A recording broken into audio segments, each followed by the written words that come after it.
Imagine this. You're at the peak of your career, the crowd is cheering, the cameras are flashing, and then suddenly, the internet turns against you. Tweets fly faster than facts, hashtags hit like hammers, and your reputation? It's hanging by a thread. Welcome to the digital coliseum, where careers are made or obliterated with the swipe of a finger. This is the world of cancel culture, the social phenomenon where public figures can be boycotted for their actions, words, or sometimes just a misunderstood tweet. But who gets to be the judge, jury, and executioner in the court of public opinion? Who decides who gets canceled? And what's the verdict on the impact of this digital dynamite? Today, we're diving deep into the mechanisms and the madness of cancel culture. From tweets to turmoil, from hashtags to backlashes, we'll explore how this powerful social force is reshaping fame, careers, and debates across the globe. Stick around as we unpack the complexities of cancel culture right here on Crisis Core. You might just be surprised by what we discover together. Let's rewind to the late 2000s. Social media is booming, and with it, a new warrior is born, the keyboard warrior. Armed with tweets, posts, and shares, these digital crusaders begin to hold public figures to account, right from their living rooms. Initially, it's all about accountability. A tweet here, a hashtag there, simple tools for calling out the untouchable elite. Celebrities, politicians, big brands, all under the watchful eye of the tweet patrol. But as the stakes grow, so does the battlefield. By the mid-2010s, cancel culture isn't just about calling out a faux pas or two.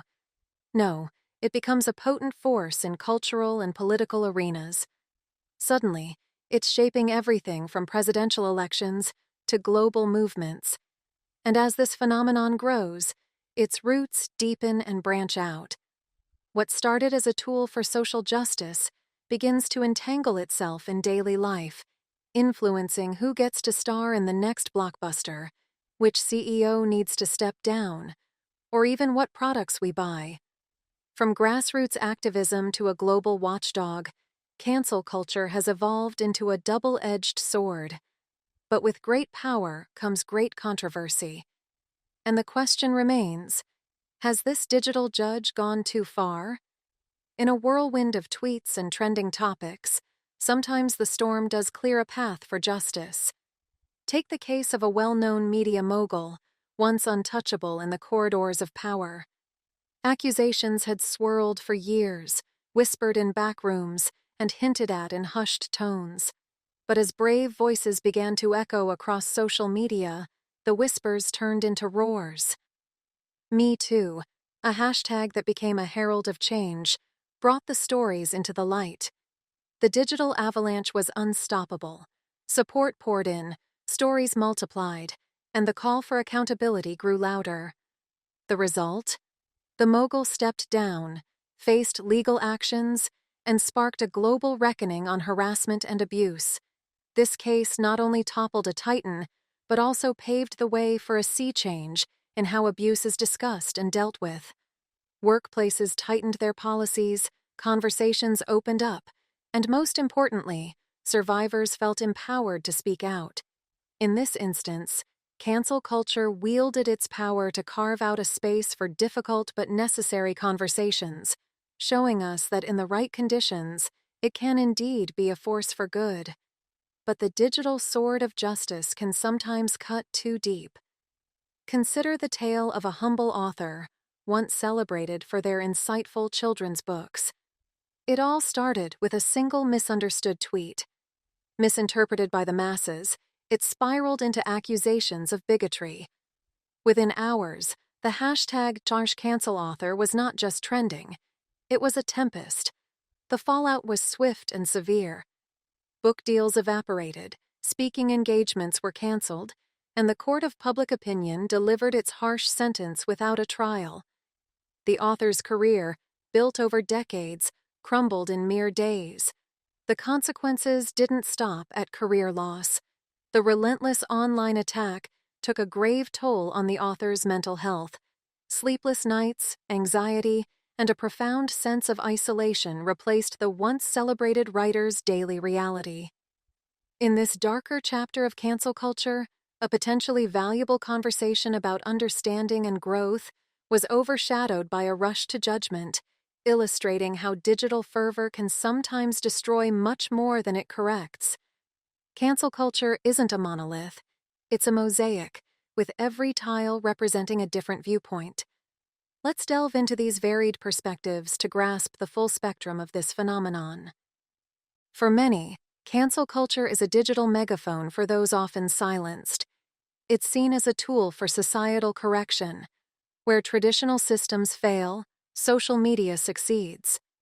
This faction argues that cancel culture is about much more than just punishment. It's about highlighting systemic issues and advocating for change. But the flip side paints a different picture. Critics argue that this culture breeds a mob mentality, where due process is drowned out by digital uproar. They warn that the race to judge can stifle free speech, as the fear of missteps leads to self-censorship, hindering genuine discourse and diversity of thought. Cancel culture can democratize justice, but also destabilize it by bypassing critical thinking for quick condemnation. The psychological impact on individuals can be profound, leading to societal polarization and increasing emotional distress. As the coin spins, so does the debate around cancel culture. Is it a righteous tool of justice or a reckless weapon of social coercion? The answer isn't straightforward, and as with all powerful tools, much depends on who wields it and how. As we draw near the close of our journey through the tangled web of cancel culture, we see it's not just a simple narrative of right versus wrong.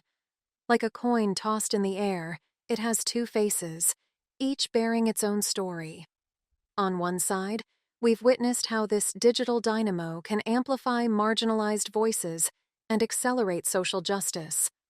On the flip side, we've seen the darker shadows it casts, unfair judgments, and irreversible consequences. Now I turn the mic over to you. What kind of internet culture do you support? One that rights wrongs, or one that might wrong the right? Do you see cancel culture as a necessary force for change, or as a flawed response we might one day regret? Share your thoughts and experiences in the comments below. Your insights not only enrich our discussion, but also help shape the digital world we're all a part of. And if you found today's exploration thought-provoking, don't forget to like, subscribe, and ring that bell for more content that digs deep and asks the tough questions. Join us next time as we unravel another complex tapestry of the digital age. Until then, keep questioning, keep debating, and most importantly, keep connecting.